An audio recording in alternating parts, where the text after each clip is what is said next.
नमस्कार भक्तों, स्वागत है आपका द मयंक वॉइस पर, जहां धर्म, आस्था और अध्यात्म के गूढ़ रहस्यों को समझाने का प्रयास किया जाता है। हम आपके लिए लाते हैं धार्मिक ज्ञान, सनातन संस्कृति की अद्भुत कहानियां और पूजा पाठ के अनमोल रहस्य। यदि आप भी अपनी आस्था को और अधिक दृढ़ बनाना चाहते हैं और धार्मिक नियमों को सही ढंग से समझना चाहते हैं, तो हमारे चैनल को अभी ही सब्सक्राइबर्स करें और इस वीडियो को लाइक मस्त करें, क्योंकि यहाँ आपको मिलेगी भारतीय संस्कृति की अनमोल धरोहर से जुड़ी हर जानकारी। क्या आप जानते हैं कि मंदिर में जलने वाला दीपक और घंटी, जिन्हें आप प्रतिदिन धोते हैं, यदि सही तरीके से उनकी देखभाल न की जाए तो पूरा घर बर्बाद हो सकता है? यह कोई अंधविश्वास नहीं, बल्कि शास्त्रों में लिखित सत्य है। धर्म ग्रंथों में स्पष्ट रूप से बताया गया है कि मंदिर में रखी वस्तुओं की शुद्धता और पवित्रता का विशेष ध्यान रखना आवश्यक होता है, अन्यथा इससे पूरे परिवार पर नकारात्मक ऊर्जा का प्रभाव पड़ सकता है। आज हम आपको बताएंगे कि मंदिर में जलने वाले दीपक और घंटी की शुद्धता क्यों आवश्यक है, उन्हें धोते समय किन बातों का ध्यान रखना चाहिए और कौन सी गलतियां आपके घर में दुर्भाग्य ला सकती हैं। इस वीडियो को अंत तक देखें, क्योंकि जो बातें आज हम बताने जा रहे हैं वे आपके जीवन को बदल सकती हैं। भक्तों, आज की इस वीडियो में हम आपको बताएंगे कि पूजा मंदिर में कौन सी चीज़ों को रखना शुभ होता है और कौन सी चीज़ों को रखना अशुभ होता है। मंदिर में दीपक कितने बजे जलाना चाहिए, दीपक जलाते समय कौन सा मंत्र बोलना चाहिए, और घंटी सुबह को बजाना चाहिए या शाम को बजाना चाहिए, और जो शंख है उसे कब बजाना चाहिए, कितनी बार बजाना चाहिए, और शंख बजाते समय किस मंत्र का जाप करना चाहिए। इन सभी बातों को हम एक एक करके बताएंगे। साथ ही भक्तों, हम आपको इस वीडियो में बताएंगे कि पूजा मंदिर में जलने वाले दीपक को रोज़ धोना चाहिए या नहीं धोना चाहिए, और पूजा मंदिर में कितनी मूर्तियां रखनी चाहिए। इन सभी 7 से 8 बातों पर आज हम विस्तार से चर्चा करेंगे। तो आप लोग अपने फ़ायदे के लिए इस वीडियो को अंत तक ज़रूर देखकर जाइएगा, क्योंकि भक्तों, ऐसी जानकारी आपको लाखों करोड़ों रुपए खर्च करने के बाद भी नहीं मिलेगी और ना ही कोई बताएगा। भक्तों, हम अपने मन से कुछ भी मनगढ़ंत या बनावटी तरीके से यह जानकारी नहीं बताते हैं। हम ज्योतिष शास्त्र, धर्मशास्त्र और आर्ष मुनियों से प्राप्त ज्ञान को सरल भाषा में आप तक पहुंचाने का प्रयास करते हैं, जिससे कि हर वह जानकारी आपको फ्री और मुफ्त में प्राप्त हो सके। तो आप लोग इस वीडियो को अंत तक ज़रूर देख लीजिएगा। भक्तों, आपको एक बात हम और बता दें कि एक भक्त ने मुझसे कमेंट करके पूछा था कि गुरुजी, हम पूजा पाठ तो बहुत करते हैं, लेकिन हमको पूजा पाठ का कोई फल प्राप्त नहीं होता है और हमें नुकसान होता है। तो मैं आपको इस वीडियो में इसके पीछे छुपे रहस्य के बारे में भी बताऊंगा। तो अंत तक वीडियो में बने रहिएगा दोस्तों। देखिए, बात ऐसी है कि हमारा काम तो है सलाह देने का, हम तो केवल सलाह ही दे सकते हैं। अब आप इसको मानो या ना मानो, आपकी मर्जी। लेकिन भक्तों, एक बात ज़रूर कहेंगे कि अगर मान लोगे तो आपका बेड़ा पार हो जाएगा। इस वीडियो को अंत तक देखने के बाद आपको किसी भी प्रकार की परेशानी का सामना नहीं करना पड़ेगा। आगे आपकी मर्जी, आप खुद ही इतने समझदार हो। तो चलिए भक्तों, इस वीडियो में हम ज़्यादा बकवास ना करते हुए वीडियो को शुरू करते हैं। भक्तों, पूज्य गुरुजी कहते हैं कि पूजा हम सभी के जीवन का अहम हिस्सा है और सभी लोग किसी न किसी देवी देवता की पूजा तो ज़रूर करते हैं। कोई देवी देवताओं की पूजा करता है तो कोई भगवान श्री विष्णु की पूजा करता है और उनकी पूजा करने का फल भी मिलता है। लेकिन क्या आप जानते हैं कि कई बार छोटी छोटी गलतियाँ हमारी पूजा का पूरा फल मिलने में रुकावट बन जाती हैं। यह गलतियाँ अक्सर अनजाने में होती हैं और हम इन्हें छोटी मोटी बात समझकर नज़रअंदाज कर देते हैं। हमारे शास्त्रों में इन बातों का विशेष उल्लेख किया गया है ताकि हम पूजा में पूर्ण फल प्राप्त कर सकें। आज के इस वीडियो में हम बात करेंगे घर के मंदिर में दिए और घंटी के सही उपयोग और उनकी देखभाल के बारे में। क्या दिए को रोज़ाना धोना चाहिए या फिर हफ्ते में 1-2 बार धातु का दिया हो तो उसकी सफाई कब करनी चाहिए, और मिट्टी के दिए का उपयोग किन अवसरों पर करना चाहिए। साथ ही मंदिर में किस प्रकार की घंटी का उपयोग करना चाहिए, इसे कितनी बार बजाना चाहिए और कब बजाना चाहिए। क्या शाम की पूजा में हमें घंटी बजाना चाहिए? इन सभी सवालों के जवाब आपको इस वीडियो में मिलेंगे, क्योंकि अधूरी जानकारी कभी कभी गलतफहमी पैदा कर सकती है। इसीलिए आप वीडियो को पूरा ही देखें, आधा अधूरा ना देखें। कई लोग होते हैं जो वीडियो को बीच बीच से देखते हैं, काट काट कर देखते हैं, और फिर ऐसे व्यक्ति को जीवन में कभी सफलता हासिल भी नहीं हो सकती। इसलिए वीडियो को आधा अधूरा छोड़कर ना जाएं। आप वीडियो को पूरा ही देखा करें, क्योंकि इस ज्ञानवर्धक जानकारी को हमने आपकी सुविधा के लिए सरल और स्पष्ट भाषा में प्रस्तुत किया है भक्तों। कुछ लोग ऐसे होते हैं जो नाच नौटंकी और अर्धनग्न लड़कियों और लड़कों की वीडियो को भर भर के देखते हैं और फटाफट लाइक और सब्सक्राइब करते हैं और वीडियो को पूरा भी देखते हैं, और जो हम जानकारी बता रहे हैं इसको आधा अधूरा छोड़कर चले जाते हैं, लाइक और सब्सक्राइब भी नहीं करते। तो मैं उन भक्तों को बता दूं कि क्यों अपने जीवन को अंधकार में डाल रहे हैं। ऐसी जानकारी आपको कोई नहीं बताएगा। आगे आपकी मर्जी, देखो या ना देखो। तो चलिए भक्तों, इस वीडियो पर ज़्यादा सफाई ना देते हुए वीडियो को शुरू करते हैं। सबसे पहले बात शुरू करते हैं मिट्टी के दिए से। यह दिवाली और अन्य धार्मिक त्योहारों या पूजा पाठ अनुष्ठानों पर प्रायः उपयोग किया जाता है। घर के मंदिर या दरवाजे के पास इसे जलाना बहुत शुभ माना जाता है, लेकिन जब इसे मंदिर में रखा जाता है तो इससे जुड़ी परंपराएं अलग हो जाती हैं। मिट्टी के दिए को शुभता का प्रतीक माना गया है। आप इसे अपने घर के मंदिर में उपयोग कर सकते हैं, क्योंकि यह किसी भी प्रकार के वास्तु दोष का कारण नहीं बनता। हालांकि इसे मंदिर में उपयोग करने का एक नियम है। मिट्टी के दिए को केवल एक बार जलाने के बाद दोबारा मंदिर में नहीं रखना चाहिए। हर बार नया मिट्टी का दिया उपयोग करना शुभ माना गया है। भक्तों, आगे इस वीडियो में हम आपको बताएंगे कि मंदिर की घंटी को कब और कैसे साफ करना चाहिए और इसे कितनी बार बजाना चाहिए। इसलिए वीडियो को अंत तक ज़रूर देखकर जाइएगा। और भक्तों, आपसे एक रिक्वेस्ट करते हैं कि अगर आप इस चैनल पर नए हैं तो द मयंक वॉयस को सब्सक्राइब करके वीडियो को एक लाइक ज़रूर करें। साथ ही आप अपनी राशि या अपने शुभ नाम को कमेंट बॉक्स में ज़रूर डाल दें, क्योंकि हम राशि से जुड़ा भाग्य भी बताते हैं और भाग्य में चल रही परेशानियों को तत्काल दूर करने के लिए आसान से आसान उपाय भी बताते हैं। इसलिए देर न करते हुए आप अपनी राशि कमेंट बॉक्स में ज़रूर डाल दें। तो चलिए भक्तों, आपका ज़्यादा समय बर्बाद न करते हुए वीडियो को आगे बढ़ाते हैं। दोस्तों, धातु के दियों के बारे में बात करें तो भक्तों, आपने ने देखा होगा कि लोग पीतल या तांबे के दियों का इस्तेमाल करते हैं। ये दिए न सिर्फ दिखने में सुंदर होते हैं, बल्कि इनका धार्मिक महत्व भी है। अगर आप भी इनका उपयोग करते हैं तो इनकी सफाई बहुत ज़रूरी है। इन्हें रोज़ धोकर साफ करना चाहिए, और सबसे अच्छा तरीका है गंगा जल से शुद्ध करना। गंगा जल से इन्हें धोने से दिए की पवित्रता और घर में सकारात्मक ऊर्जा बनी रहती है। इस आदत को रोज़ अपनाएं, क्योंकि हफ्ते में 1 या 2 बार धोने से यह पूरी तरह से शुद्ध नहीं हो पाते। अब बात करते हैं घर के मंदिर में रखी घंटी के बारे में। घर के मंदिर में अक्सर पीतल की घंटी देखी जाती है। पीतल की घंटी की ध्वनि सकारात्मक ऊर्जा को बढ़ाती है और नकारात्मक ऊर्जा को दूर करती है। ध्यान रखें, घंटी को कभी भी दक्षिण दिशा में ना रखें, क्योंकि इसे अशुभ माना जाता है। घंटी को पूजा स्थल के पास या मंदिर के प्रवेश द्वार पर रखना चाहिए। सबसे शुभ घंटी वह होती है जिस पर गरुड़ की नक्काशी बनी हो। इसे गरुड़ घंटी कहा जाता है और यह सबसे उत्तम मानी जाती है। अब जानते हैं कि घर में घंटी को कितनी बार बजाना चाहिए। भोग लगाते समय घंटी को 5 बार बजाना चाहिए। ऐसा करने से भगवान भोग को जल्दी स्वीकार करते हैं। पूजा के दौरान घंटी को जोर से या लगातार नहीं बजाना चाहिए। इसे केवल 3 बार ही बजाना चाहिए। घंटी को हमेशा दाहिने हाथ से बजाए और मुख आपके सामने की तरफ होना चाहिए। साथ ही भक्तों, घंटी को कभी भी दक्षिण दिशा में नहीं रखना चाहिए, क्योंकि यह किसी भी पूजा सामग्री के लिए अशुभ मानी जाती है। जब भी घंटी मंदिर में रखें, ध्यान रखें कि इसका मुख पूजा स्थल की ओर हो। मंदिर में घंटी को सुबह की पूजा में ही बजाना चाहिए। शाम की पूजा में घंटी बजाना अच्छा नहीं माना जाता। इस नियम का पालन करके आप अपने पूजा पाठ को अधिक फलदायक बना सकते हैं। इन्हीं सभी बातों के साथ एक और महत्वपूर्ण बात यह है कि जब भी आप किसी मंदिर जाते हैं, खासकर घर के बाहर के मंदिर में, तो मंदिर में प्रवेश करते समय ही घंटी बजानी चाहिए। मंदिर से बाहर निकलते समय घंटी बजाने की आवश्यकता नहीं होती। जब आप घंटी बजाते हैं तो इसका अर्थ होता है कि आप मंदिर में प्रवेश कर रहे हैं, और यह आपके आगमन और उपस्थिति को दर्शाता है। एक बार घंटी बजाने का मतलब है कि आपने भगवान के दरबार में प्रवेश कर लिया है और अब आप उनकी पूजा आरंभ कर रहे हैं। अगर आप 2 बार घंटी बजाते हैं तो इसका अर्थ है कि आप अपनी प्रार्थना या मन की बात भगवान के समक्ष रख रहे हैं। चलिए भक्तों, अब हम आपको कुछ ऐसी बातें बताने जा रहे हैं जिन्हें शायद आपको कोई ना बताए। इसीलिए इन बातों को गौर से सुनिए, जिससे आप भगवान को आसानी से प्रसन्न कर सकते हैं। लेकिन दोस्तों, उससे पहले जिन्होंने अभी तक कमेंट बॉक्स में जय माता लक्ष्मी नहीं लिखा है, वे जय माता लक्ष्मी ज़रूर लिखें।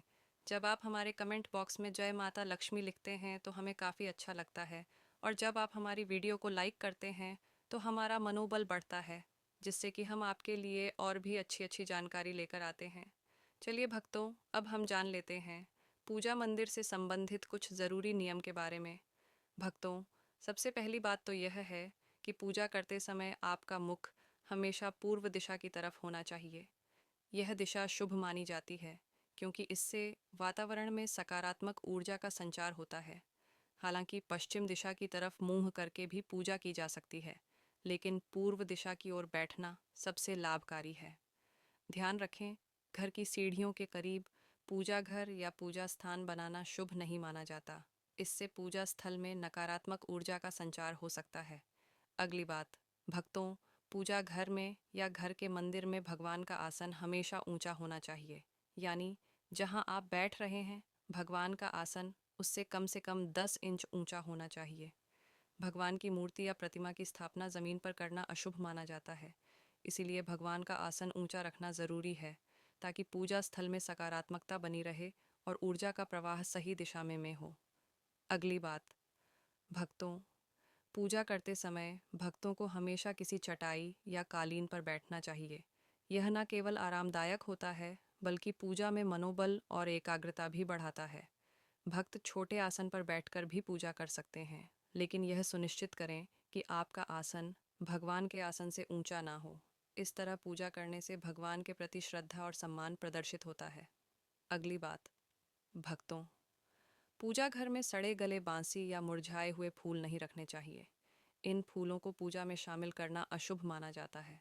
हमेशा ताज़े और खिले हुए फूल ही पूजा में उपयोग करें। जब पूजा घर के फूल मुरझा जाए या काले पड़ जाए, तो इन फूलों को मिट्टी में दबाने की सलाह दी जाती है, ताकि नकारात्मक ऊर्जा दूर हो सके और आपके घर में पवित्रता बनी रहे। अगली बात, भक्तों, जिस कमरे में आप सोते हैं उसमें कभी भी घर का मंदिर बनाना सही नहीं माना जाता। यदि आपके सोने के कमरे में मंदिर बनाने की जगह हो और आपको मंदिर बनाना ही पड़े, तो ध्यान रखें कि मंदिर को रात के समय ढक कर रखें। आप मंदिर पर पर्दा भी लगा सकते हैं, ताकि रात के समय वहां से निकलने वाली सकारात्मक ऊर्जा आपके सोने की जगह को प्रभावित न करें। इन नियमों का पालन करने से घर में शांति और समृद्धि बनी रहती है और आपकी पूजा और ध्यान में भी गहरी एकाग्रता प्राप्त होती है। अगली बात, भक्तों, सनातन परंपरा के अनुसार किसी भी देवी देवता की पूजा कभी भी काले कपड़े पहनकर नहीं करनी चाहिए। ऐसा माना जाता है कि काले वस्त्र पहनने से मन में नकारात्मक भाव उत्पन्न होते हैं, जो पूजा की ऊर्जा को प्रभावित कर सकते हैं। इसीलिए हमेशा शुभ और हल्के रंग के कपड़े पहनें, ताकि मन में सकारात्मकता और शांति बनी रहे। चलिए भक्तों, सबसे पहले हम आपको घर के पूजा मंदिर में रखी जाने वाली चीज़ों के बारे में कुछ महत्वपूर्ण नियम बता देते हैं कि कौन सी चीज़ पूजा मंदिर में नहीं रखनी चाहिए। भक्तों, सबसे पहली बात तो यह है कि एक से ज़्यादा देवी देवता की तस्वीरें नहीं रखनी चाहिए। घर के पूजा मंदिर में किसी भी देवी देवता की एक से ज़्यादा तस्वीरें या मूर्तियां नहीं रखनी चाहिए। इससे ऊर्जा का संतुलन बिगड़ सकता है और पूजा का असर भी कम हो सकता है। एक तस्वीर या मूर्ति को स्थान दें, ताकि भगवान की ऊर्जा सही तरीके से आपके जीवन में आ सके, तो आपको इस बात का विशेष ध्यान रखना चाहिए। अब दूसरी बात, पूजा मंदिर में रखे शिवलिंग से जुड़ी है। भक्तों, शिवलिंग घर में रखना बहुत पवित्र माना जाता है, लेकिन इसके कुछ नियम भी हैं। यदि आप शिवलिंग रखते हैं तो ध्यान रखें कि यह सही दिशा में और सही तरीके से रखा जाए। इसे हमेशा उत्तर या पूर्व दिशा में रखें, ताकि इसकी पूजा सही प्रभाव डाले। इसके अलावा शिवलिंग को कभी भी गंदे स्थान पर या ऐसी जगह पर ना रखें जहां ज़्यादा हलचल हो। भक्तों, अब तीसरी बात, भगवान की टूटी हुई मूर्तियां ना रखें। भक्तों, भगवान की मूर्तियां और तस्वीरें हमेशा अच्छी स्थिति में रखनी चाहिए। अगर किसी मूर्ति या तस्वीर में कोई भी टूट फूट हो, तो उसे पूजा स्थान से हटा देना चाहिए। टूटी हुई मूर्ति भगवान की पवित्रता को कम कर सकती है और आपके पूजा स्थल की ऊर्जा भी प्रभावित हो सकती है। इसे सही तरीके से त्याग देना चाहिए, ताकि घर में सकारात्मक ऊर्जा बनी रहे। पूजा स्थल पर शंख, गोमती चक्र और एक पात्र में जल रखना बहुत शुभ माना जाता है।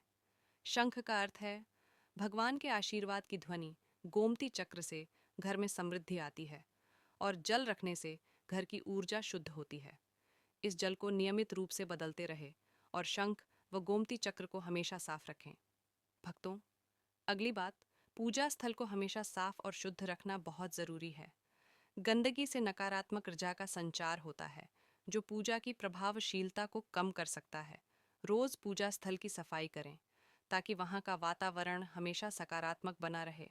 साथ ही पूजा स्थान हमेशा व्यवस्थित और सुंदर रखें, ताकि धन केंद्रित में कोलिए भम अभमन है। पूजा मंदिर से संबंधित कुछ नियमों के बारे में। पूजा स्थान को हमेशा घर के शांत और पवित्र स्थान पर रखना चाहिए। जैसे उत्तर पूर्व दिशा में, यह दिशा घर में सकारात्मक ऊर्जा का संचार करती है और पूजा का प्रभाव बढ़ाती है।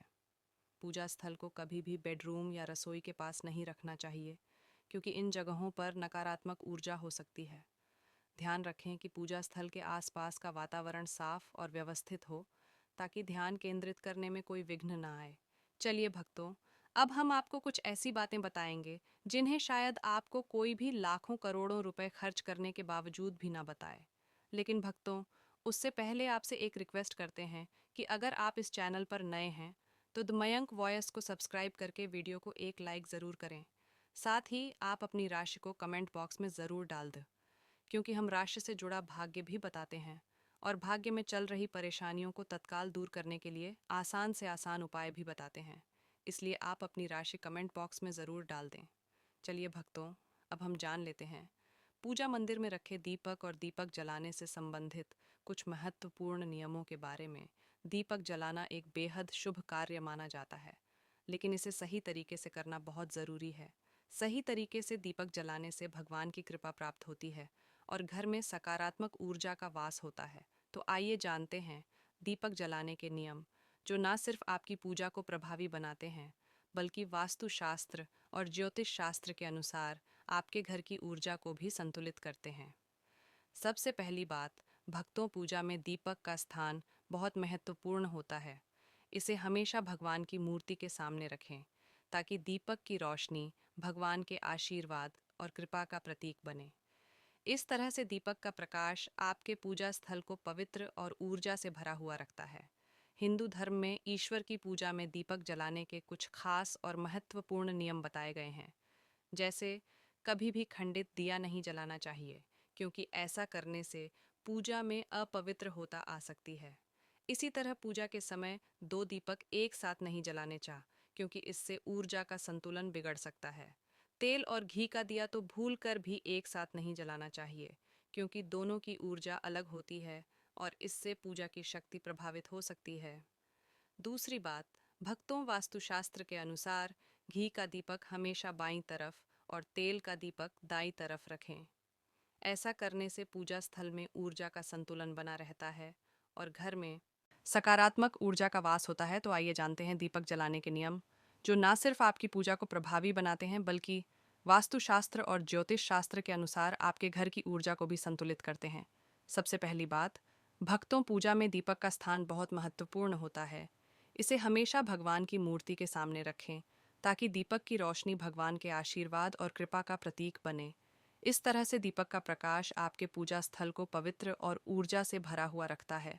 हिंदू धर्म में ईश्वर की पूजा में दीपक जलाने के कुछ खास और महत्वपूर्ण नियम बताए गए हैं।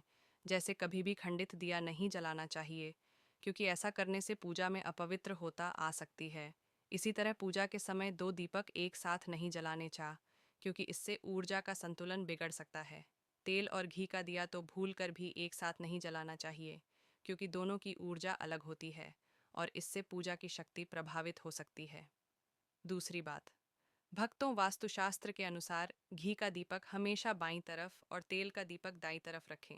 ऐसा करने से पूजा स्थल में ऊर्जा का संतुलन बना रहता है और घर में सकारात्मक प्रभाव पड़ता है। तेल और घी दोनों दोनों दीपकों का संयोजन बहुत शुभ होता है, लेकिन सही दिशा में उनका स्थान तय करना जरूरी है। भक्तों, तीसरी बात, ज्योतिष शास्त्र के अनुसार दीपक को कभी भी पश्चिम दिशा में नहीं रखना चाहिए। पश्चिम दिशा को नकारात्मक ऊर्जा की दिशा माना जाता है और दीपक को इस दिशा में रखने से पूजा का प्रभाव कम हो सकता है। दीपक को उत्तर या पूर्व दिशा में रखना सबसे अच्छा होता है। यह दिशा पूजा में सकारात्मक ऊर्जा का संचार करती है और आपकी पूजा को फलदायी बनाती है। चौथी बात, दीपक जलाते समय हमेशा ध्यान रखें कि उसकी बत्ती का मुंह पूर्व या उत्तर दिशा की तरफ हो। यह दिशा सकारात्मक ऊर्जा की दिशा मानी जाती है और इससे आपकी पूजा में बढ़ी हुई शक्ति और प्रभाव का अनुभव होगा। साथ ही भक्तों पूजा में घी के दीपक में रुई की बत्ती और तेल के दीपक में लाल मौली वाली बत्ती का उपयोग करें। यह परंपरा वास्तुशास्त्र और ज्योतिष शास्त्र दोनों में ही शुभ मानी जाती है। रुई की बत्ती से दीपक का प्रकाश साफ और स्थिर होता है, जबकि लाल मौली वाली बत्ती से वातावरण में सकारात्मक ऊर्जा का प्रवाह होता है। पांचवी बात, नवरात्रि में खास ध्यान रखें कि माँ दुर्गा और माँ लक्ष्मी के सामने गोल बाती का दीपक नहीं जलाना चाहिए। इससे पूजा में कोई अनिष्ट प्रभाव उत्पन्न हो सकता है। नवरात्रि और विशेष अवसरों पर दीपक का आकार और बत्ती का प्रकार ध्यान से चुनें ताकि देवी देवताओं की कृपा प्राप्त हो। साथ ही भक्तों घी का दीपक जलाने के बाद तुरंत तेल का दीपक नहीं जलाना चाहिए। दोनों दीपकों के जलने के बीच कुछ समय का अंतर होना चाहिए ताकि वातावरण में शुद्धता और संतुलन बना रहे। इसे ध्यान में रखते हुए दीपक का सही समय और तरीका अपनाएं। भक्तों छठवीं बात, दीपक को उन समयों में जलाना चाहिए जब भगवान जा रहे हों, जैसे सुबह और शाम के समय। सुबह पूजा करते समय दीपक जलाएं और फिर संध्या आरती के लिए दिया जलाएं। यह समय विशेष रूप से पूजा और ध्यान के लिए सर्वोत्तम होता है और इस समय दीपक जलाने से सकारात्मक ऊर्जा का प्रवाह होता है। सातवीं बात, भक्तों दीपक जलाने का न सिर्फ धार्मिक महत्व है, बल्कि यह वास्तुशास्त्र और ज्योतिष शास्त्र में भी महत्वपूर्ण स्थान रखता है। दीपक जलाना घर में सकारात्मक ऊर्जा का संचार करता है और घर के 7 चक्रों को संतुलित करता है। यह नकारात्मकता को दूर करता है और वातावरण को शुद्ध करता है। दीपक की रोशनी से न केवल घर की ऊर्जा बदलती है, बल्कि मानसिक शांति भी मिलती है। इसलिए ध्यान रखें कि पूजा में दीपक जलाते समय ऊपर बताए गए सभी नियमों का पालन करें। इससे आपकी पूजा और जीवन में भगवान की कृपा हमेशा बनी रहती है और घर में सकारात्मकता का प्रवाह निरंतर होता रहता है। अगर आपको यह वीडियो पसंद आया और इसमें दी गई जानकारी उपयोगी लगी तो कृपया इसे लाइक करें, शेयर करें और हमारे चैनल को अनसब्सक्राइब करें ताकि हम आपके लिए और भी उपयोगी धार्मिक ज्ञान ला सकें। हमें कमेंट में बताइए कि आप और किस तरह की जानकारी चाहते हैं। जय श्री राम, जय माता दी।